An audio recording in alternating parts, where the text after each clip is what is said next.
everybody. We're here today with nitrogen expert Richard Eckard to talk about strategies for autumn nitrogen use. Richard, the more profit from nitrogen study, what's that told us about autumn applications of nitrogen?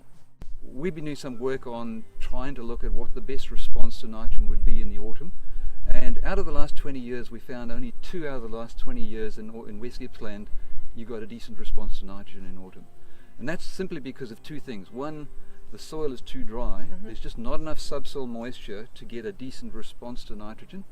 And there's probably a lot of nitrogen hanging over from the summer period that's still left in the soil.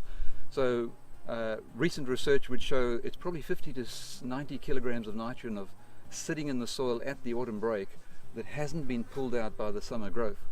And then at the autumn break, when the rains start, there's not enough moisture and there's probably too much nitrogen already sitting there. So we're saying you wouldn't get a good response at the break. You probably have to wait a bit before you get a decent response to nitrogen. So make sure there's a few weeks of rain as opposed to just that first rainfall that we get that we do classify as the autumn break.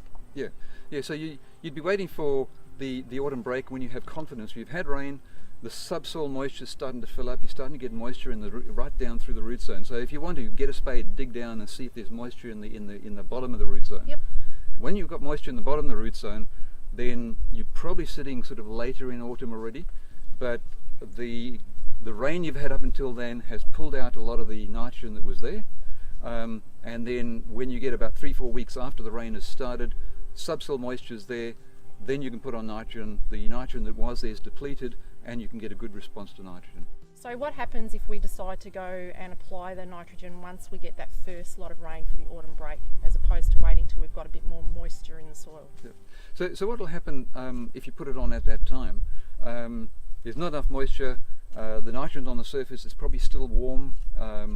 We've learned from our recent research that up to 30% of that could be lost in ammonia volatilization, so you're actually not getting an efficient return on the nitrogen.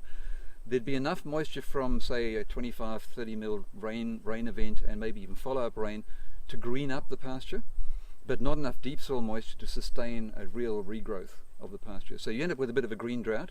The pasture might take up some of the nitrogen, but a lot of it will be lost to ammonia volatilization. So it looks really nice and green, but it doesn't actually grow any biomass. Definitely, yeah. So you're not actually getting a good return on your nitrogen investment. You might be losing more than you should, because if you do wait for the rains to start, that volatilization effect is a lot lower. It's well below 10% once you know you've got good rain, because the moisture just dissolves the urea a lot quicker. Yep. I'd like to thank Richard for his time today, and if you'd like to find out anything else about nitrogen use over any season, you can check out the Dairy Australia website or get in touch with your local RDP.